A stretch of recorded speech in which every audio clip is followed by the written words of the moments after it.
What about the competition here for Juan Soto? As you know it, Anthony, what do you think the biggest competition is here? Well, I don't think the general perception that it's New York, right? I don't think that's wrong. I think those very well could be the two most motivated teams when push does come to shove. I think the Red Sox are interesting. They have never really in recent history gone to that length for free agency, but it sure seems like ownership out there is sort of fed up with that perception. So maybe they become a big bidder. But the one that I would keep an eye on, Gary, is the Dodgers. And I don't know where this rumor came from that Juan Soto doesn't want to play on the West Coast.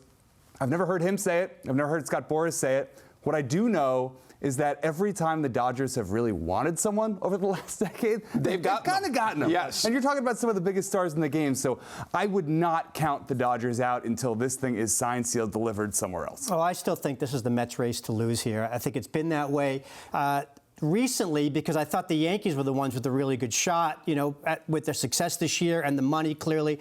But the Mets have really gone full press here. And I think with Steve Cohen, anybody who was around this team during the regular season and even during the playoffs when they're out in L.A., Steve Cohen spent a lot of time with Scott Boras, whether it was on the field during batting practice, well, not with Boras on the field, but in the stands. And also, they would just come onto the field together, suggesting they had talked at other times about it, too. So I think Cohen is really maybe obsessed is too strong a word, guys, but he's really fixated on getting Soto in. And I think there's a couple reasons for that. One, he's an immense talent and is going to help these guys get back to, get to a World Series.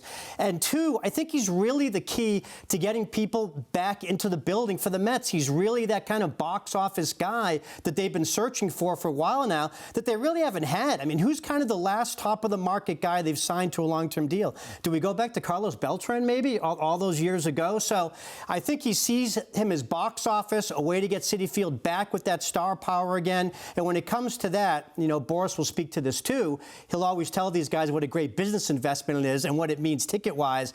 I think Cohen is really going to buy into that, and that's where his money's going to play too. I wouldn't rule out, there's always other teams, there's always mystery teams. There's one that came out recently with the Phillies, and I think the one thing that they have that others have too, but they can certainly compete, is an owner that's willing to spend the money. And I think John Middleton down there has talked about that. He even called it stupid money a couple years ago. Now he stopped saying that, but he has spent a lot of money out of his own pocket to try to get the trophy there in Philadelphia. And when I hear that, that's a classic, like Boras is licking his chops there. It's exactly what he wanted. So, if you're looking for maybe teams that are down a little bit in terms of the prediction of where he might end up, that's a really interesting fit. They have money coming off the books over the next year or two, too, so they can certainly fit that in there. But in the end, I agree with you. I think it's going to be the two New York teams still competing against one another. But, Philly, I wouldn't count out until they're actually out.